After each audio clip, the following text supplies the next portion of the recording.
Buongiorno da Sicilia 24, questi i principali argomenti di oggi. Dietro l'ambulantato abusivo a Messina c'è la mafia. Sono macigni le parole del comandante della Polizia Metropolitana di Messina durante un consiglio comunale. Lo scorso ottobre Giardina fu ricoverato dopo la brutale aggressione di 2 venditori. Interminabile scia di violenza a Palermo, un uomo accoltellato in periferia da una banda di ragazzini, un plesso di un istituto danneggiato e anche il raid all'interno di un reparto dell'ospedale Villa Sofia. A Catania vandali entrano in azione in una scuola di Librino. Fa scena muta davanti al GIP il rumeno accusato del duplice femminicidio di Naro nell'Agrigentino, ricostruita la notte dell'orrore grazie ai testimoni e all'esito dell'autopsia. Muore dopo un malore, un detenuto nel carcere di Augusta, aperta un'inchiesta, il 4º caso negli ultimi mesi di decessi nello stesso penitenziario, la denuncia del sindacato degli agenti penitenziari. Temperatura in picchiata e vento in Sicilia, a Siracusa si fa la conta dei danni dopo la tromba d'aria dell'Epifania, distrutto da una nave da crociera il Marina Yachting nel Porto Grande, la procura apre un'inchiesta. I social come nuovo riferimento per la medicina estetica a basso prezzo ma ad alto costo per la salute. La chirurga plastica dice attenzione ai guru della bellezza senza autorizzazioni. Calcio prima di ritorno con sconfitta per Catania e Messina. Ai rossazzurri non bastano i nuovi acquisti per evitare la batosta di Crotone. Il Messina battuto in casa dal Cerignola e in piena zona play-out.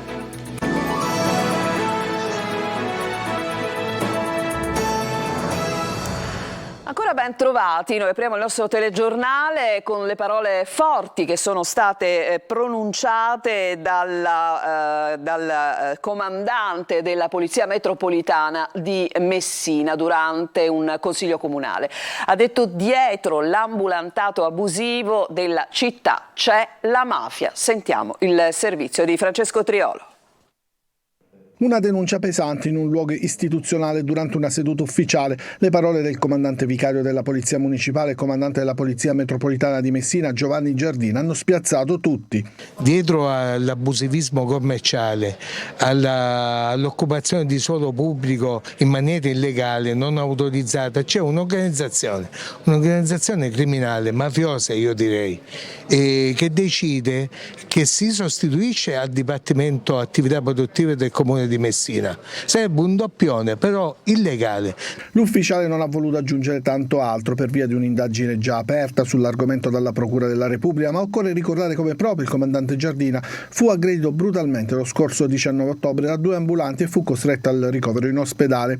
I 2, padre e figlio, sono stati arrestati, ma l'inchiesta sta cercando di scoperchiare il sistema dell'ambulantato abusivo in tutte le zone della città di Messina. Decide l'occupazione, decide l'importo perché c'è un pagamento dietro, decide questi ambulanti dove si devono rifornire di frutta, verdura, ortaggi e quant'altro. È assodato, perché se andiamo a vedere dove sono stato aggredito io, via Salandra, la Farina, adesso che quei signori purtroppo sono agli arresti, non si è messo più nessuno. Si potrà mettere solo qualcuno quando la famosa organizzazione deciderà di collocare qualcuno lì. Dirà l'organizzazione: no, quelli non ci sono più, mettiamo questi altri. È stato un fine settimana di violenza e vandalismo a Palermo, un uomo accoltellato in periferia da una banda di ragazzini, un plesso di una scuola danneggiato e anche il raid all'interno di un reparto dell'ospedale Villa Sofia. Ci fa il punto Marco Gullà.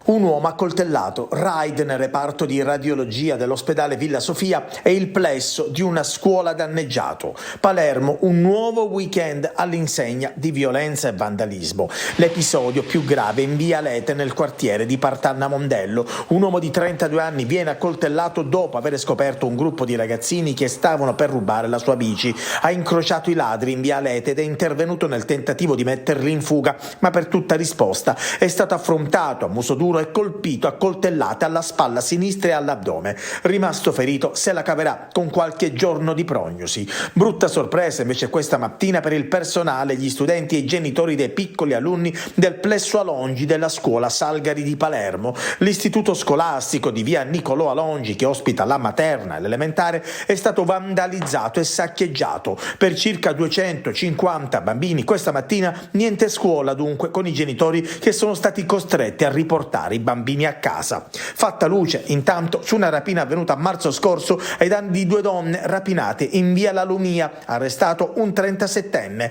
Ieri invece il raid nel reparto di radiologia dell'ospedale Villa Sofia, un uomo è entrato e ha messo tutto a soqquadro danneggiando i monitor della nuova TAC acquistata grazie ai fondi del PNRR e che doveva entrare in funzione proprio in questi giorni e che adesso invece non potrà essere utilizzato.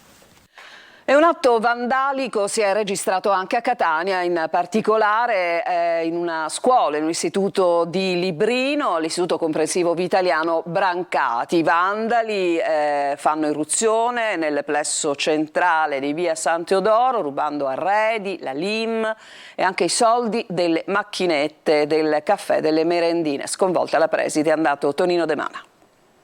Aule e corridoi danneggiati, apparecchiature rubate, lim e monitor staccati dai muri, faldoni dati alle fiamme. Rientro da incubo all'istituto comprensivo Vitaliano Brancati di Librino, dove purtroppo i vandali non sono andati in vacanza, anzi hanno sfruttato i giorni di chiusura per compiere l'ennesima azione indegna. Amara sorpresa per gli operatori scolastici, cui non è rimasto altro che avvisare i carabinieri. Niente lezioni quindi e sopralluogo dei militari dell'Arma alla ricerca di elementi utili alle indagini. Sul posto anche il sindaco Trantino, l'assessore all'istruzione Guzzardi e funzionari di ASP ed ARPA. Secondo i primi accertamenti, i malviventi sono entrati in azione da un ingresso laterale, lo vedete, probabilmente utilizzando un piede di porco per scardinare la porta in ferro. Una volta entrati hanno messo a soqquadro tutto senza risparmiare nulla. Devastati gli arredi scolastici con libri, quadernoni e l'occorrente didattico sparsi per terra.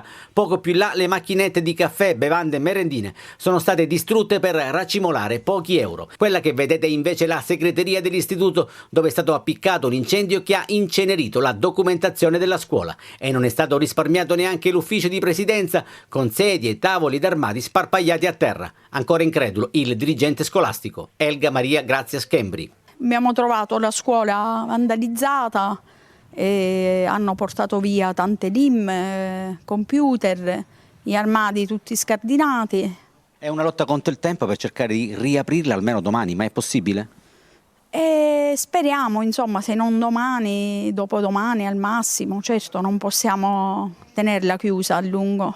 Preside, la battaglia per la legalità passa anche dalla scuola, però questi episodi non aiutano. No, non aiutano sicuramente. Sulla vicenda indagano i carabinieri della stazione di Librino e della compagnia Fontana Rossa di Catania. E fa scena muta davanti al GIP il romeno accusato del duplice femminicidio di Naro. Adesso il GIP dovrà decidere sulla convalida del fermo. Testimoni e autopsia hanno comunque permesso di ricostruire in gran parte il film dell'orrore di quella notte. Lorena Dolci. Ha scelto ancora il silenzio, nessuna ammissione. Continua ad avvalersi della facoltà di non rispondere Omar Edgar Nedelkov, il rumeno di 24 anni accusato del duplice omicidio di Delia Zarnisco e Maria Ruz, 54 e 58 anni, massacrate nelle loro abitazioni nel centro storico di Naro, nell'Agrigentino. L'uomo è stato interrogato in videocollegamento dal carcere di Gela, dove è detenuto. Il GIP dovrà adesso decidere sulla convalida del fermo. Ma procura e carabinieri hanno già ricostruito in gran parte il film di quella notte. Nedelkov avrebbe ucciso dopo il rifiuto delle vittime di avere con lui un rapporto sessuale. Una reazione violenta, selvaggia, bestiale. L'autopsia ha confermato la brutalità dell'aggressione, lesioni plurime e colpi ripetuti. Tutto comincia a cena da Delia la sera del 5 gennaio. Ben presto l'atmosfera fra i tre commensali degenera, complici l'uso abbondante di alcol. Il più giovane, ubriaco, molesta la padrona di casa, che non esita a mettere i due uomini alla porta. L'amico cinquantenne torna a casa, Omar invece si dirige dall'altra donna, sa che è sola. Maria, ignara, gli apre la porta. Viene uccisa, forse violentata, infine bruciata, legata ad una poltrona. Poi l'assassino esce di casa. Una telecamera lo riprende. Con i pantaloni ancora abbassati controlla dalla finestra le fiamme. Sono le 3:50, ma è solo il primo atto. Nedelkov torna infatti da Delia. Con una spallata sfonda la porta, la colpisce alla testa usando di tutto, anche un televisore. Finito il massacro, cerca di costruirsi un alibi, ma sia l'ex fidanzata che l'amico rifiutano di coprirlo. Oggi i vigili del fuoco sono tornati nella casa della donna bruciata. Mercoledì arriveranno i RIS, supplementi di indagine per aggiungere frammenti a questo film dell'orrore. E ci sono ancora casi di maltrattamenti familiari, di violenza sulle donne in Sicilia. Nelle ultime ore 3 nuovi episodi nelle province di Caltanissetta, Catania e Siracusa. Emanuela Corsi. Vessate, picchiate, umiliate, spesso davanti ai figli. La triste scia di maltrattamenti sulle donne si allunga anche in Sicilia, dove nelle ultime ore sono emersi 3 nuovi casi accomunati da un unico denominatore, la violenza di genere. L'ultimo a Niscemi, nel Nisseno, dove un 47enne, dopo anni di violenze sulla moglie, era convinta che questa volta si era spinto troppo oltre, che quelle bastonate, date con ferocia, ne avessero causato il decesso. Così si è presentato davanti ai carabinieri per confessare. L'ho fatta grossa questa volta, ho esagerato. Non volevo farle così male, l'ho ammazzata. L'aggressione è cominciata dopo che la donna aveva fatto notare al marito di essere rincasato tardi per il pranzo. Alla presenza dei figli che hanno tentato di difendere la madre, il 47enne ha prima tentato di tirare una sedia alla donna, poi ha rovesciato il tavolo da pranzo e sempre con un piede del tavolo ha iniziato a colpirla. Da qui la convinzione di averla uccisa. La donna, con mascella e denti rotti, è stata portata al pronto soccorso. L'uomo è stato arrestato e trasferito in carcere per maltrattamenti e lesioni aggravate. Nel catanese invece il GIP di Catania ha ordinato gli arresti domiciliari e il braccialetto elettronico per un uomo di 31 anni di Biancavilla, accusato oltre che di maltrattamenti in famiglia anche di violenza sessuale aggravata. L'indagato infatti non si limitava a picchiare e maltrattare la moglie fin dai primi tempi della convivenza anche davanti ai figli di 8 e 10 anni, ma la costringeva con la forza ad avere rapporti sessuali. Inoltre le impediva di incontrare i propri familiari, di prendere la patente e di lavorare. I carabinieri in casa della coppia hanno trovato 2 pistole a salve senza il tappo rosso, usate per minacciare la donna. Ad Avola, nel Siracusano, un 36enne di origini marocchine, già noto alle forze dell'ordine, è stato allontanato dalla casa familiare perché più volte avrebbe minacciato e aggredito fisicamente e verbalmente la moglie per futili motivi, costringendola a recarsi spesso al pronto soccorso. La donna, anche lei marocchina, al culmine dell'esasperazione ha denunciato l'ennesimo episodio vessatorio da parte del marito ai carabinieri.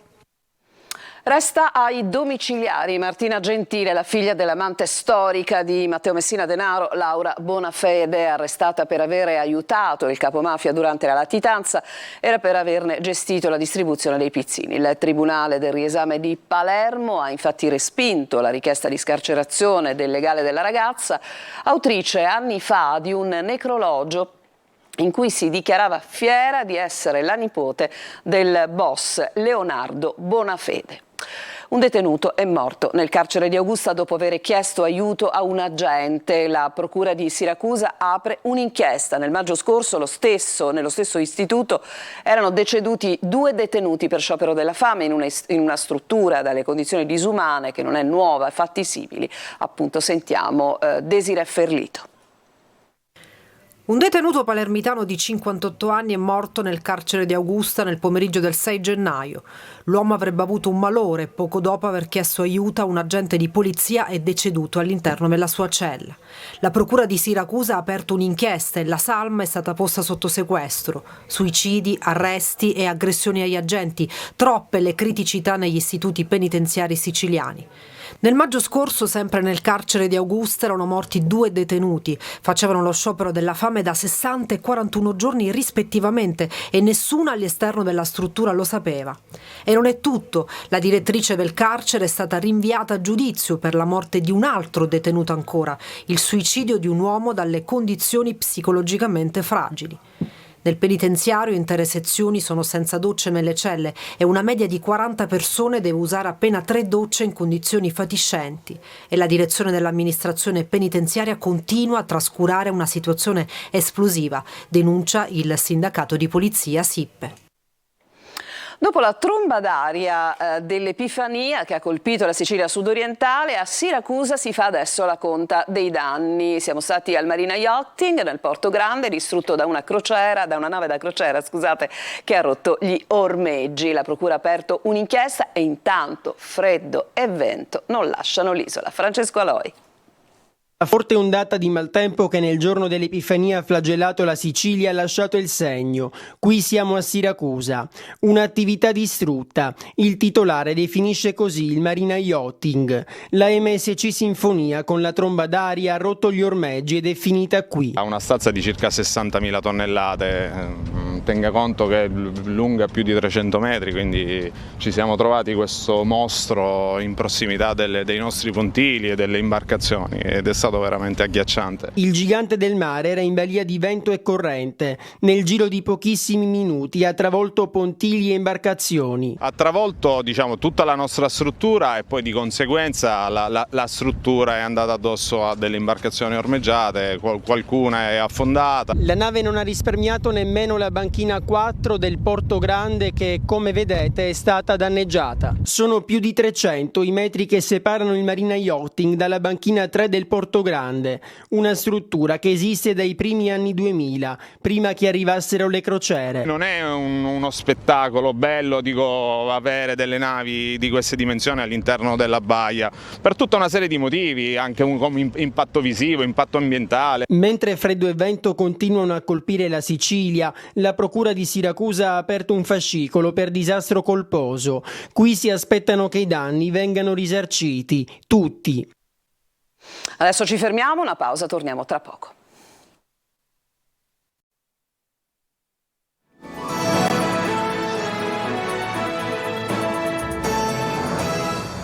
Siamo tornati in studio. Questo non è lo stato in cui mi riconosco. È stata dura la reazione del presidente della regione Renato Schifani alla decisione di Roma di non concedere lo stato di calamità per gli incendi di luglio a Palermo. Insomma, sembra già finito l'idillio fra Nello Musumeci e appunto Renato Schifani. Ma sentiamo.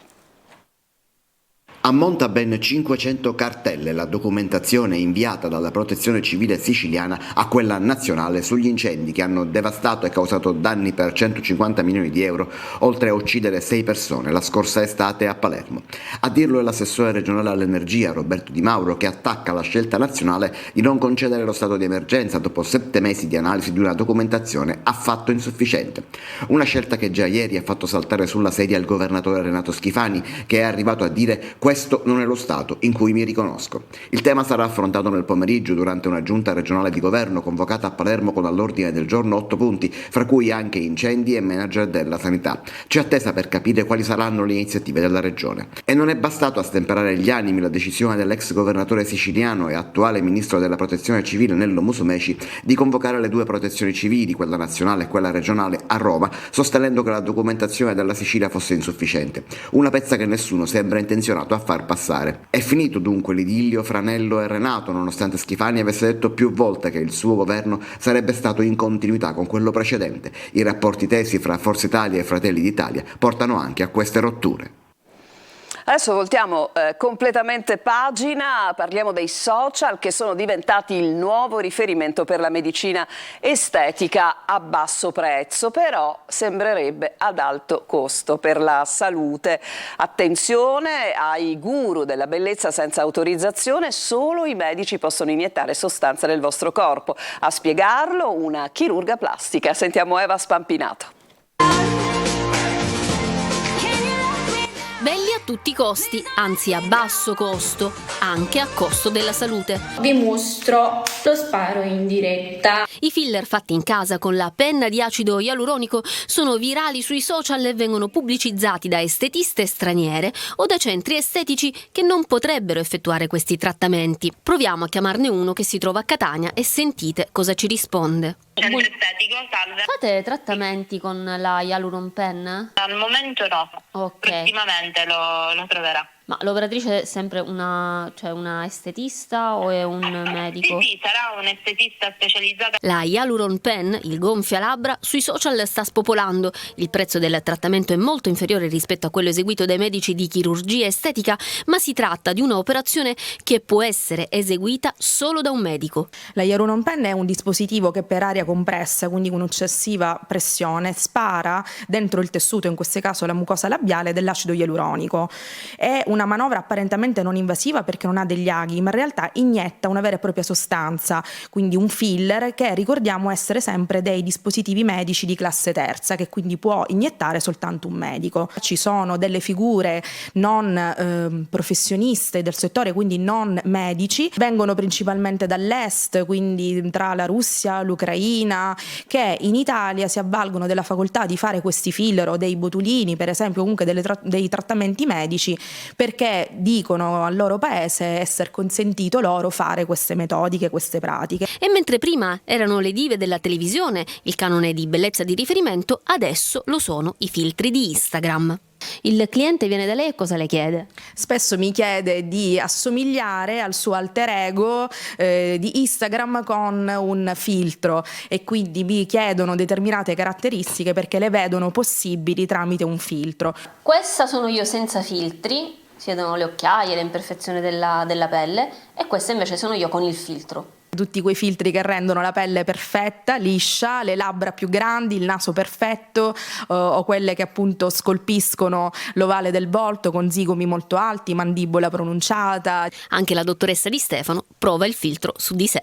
Io consiglio sempre di agire in sicurezza e secondo canoni anche di etica, cioè non esagerare e rispettare sempre l'armonia e le proporzioni del volto. E adesso ci fermiamo ancora e in chiusura il calcio.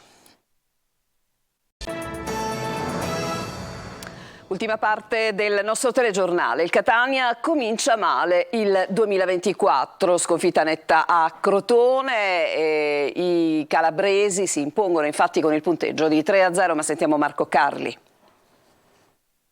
Continuità questa sconosciuta, dalla vittoria netta, seppur agevolata dall'avversario di Benevento, alla sconfitta pesante di Crotone. In mezzo le festività natalizie e il mercato che porta volti nuovi, ma non può nel breve volgere di una partita cambiare le tendenze. Il Catania mostra tutti i suoi conosciuti limiti, scarsa circolazione della palla, errori evitabili e poca concretezza davanti. Il Crotone si mostra squadra di caratura superiore nonostante l'assenza di Tumminello. I calabresi vanno in vantaggio con Giron che sfrutta il tocco di Petriccione su calcio piazzato, spedisce un tracciante sotto la traversa. Posizione della barriera più che rivedibile, così come il riflesso di Betters, anche se il tiro comunque centrale è molto forte. Nella ripresa il Catania entra in campo con uno spirito diverso. Zanellato sfiora il gol con un colpo di testa ravvicinato su cui è bravissimo Dini, ma l'errore dietro l'angolo. Questa volta lo commette Curado che apre in orizzontale in modo poco preciso, ne viene fuori una ripartenza calabrese. Petriccione imbecca alla perfezione Gomez che manda la palla in rete. Non tanto tecnicamente, ma mentalmente non siamo alla pari di queste squadre, quindi oggi ripeto, io stranamente devo cercare di essere saggio perché sapevo dove venivo, sapevo i problemi di questa squadra. Un'altra palla persa dai rossazzurri porta al gol del 3-0 di Vinicius che si incuna in area battendo Betters. Nel finale c'è tempo per un tiro di Di Carmine che trova ancora un prontissimo Dini, non c'è verso di segnare, Lucarelli guarda oltre e si prende le responsabilità del momento.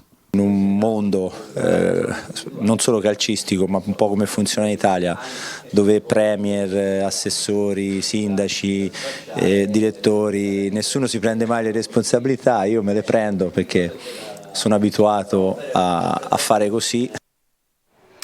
E si è fermata a 4 giornate la serie utile del Messina, sconfitto in casa ieri dall'Audace Cerignola. Domenica prossima trasferta a Caserta senza gli squalificati Ortisi e Scafetta. Sentiamo Sergio Colosi. La sconfitta contro l'Audace Cerignola lancia al Messina l'ennesimo segnale in chiave mercato, mascherato dagli ultimi 4 risultati positivi prima della sosta. La squadra va rinforzata in tutti i reparti e se prima era una questione di qualità, dopo le 4 rescissioni della scorsa settimana, adesso lo è anche di quantità. Un Messina operaio e volenteroso non può concedere il vantaggio di un uomo al Cerignola, squadra tecnica da play-off, come avvenuto con l'espulsione di Ortisi per farlo su d'ausilio lanciato a rete.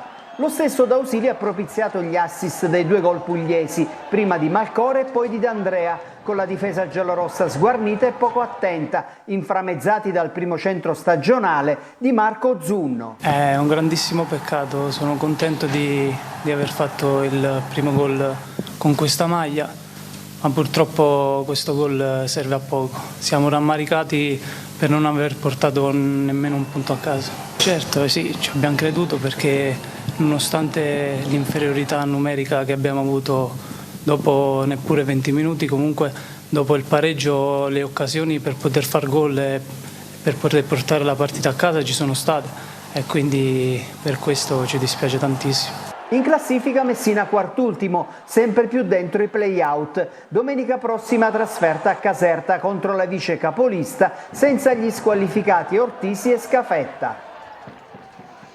E fra pochi istanti l'appuntamento, come ogni lunedì, è al nostro spazio di approfondimento anteprima corner, un focus di 30 minuti per analizzare l'intera giornata di campionato. Questa sera dalle 20:45 sempre su Telecolor, la versione appunto completa, estesa di corner, tutta dedicata al Catania ospite il nuovo acquisto rossazzurro Nana Welbeck. Entrambi gli appuntamenti saranno condotti da Angelo Gagliano ed è a lui naturalmente che cedo la linea tra poco. Giusto il tempo di salutarvi, ringraziarvi per l'attenzione, ricordarvi l'appuntamento con il telegiornale sempre su Telecolor alle ore 19. A tutti buon pomeriggio.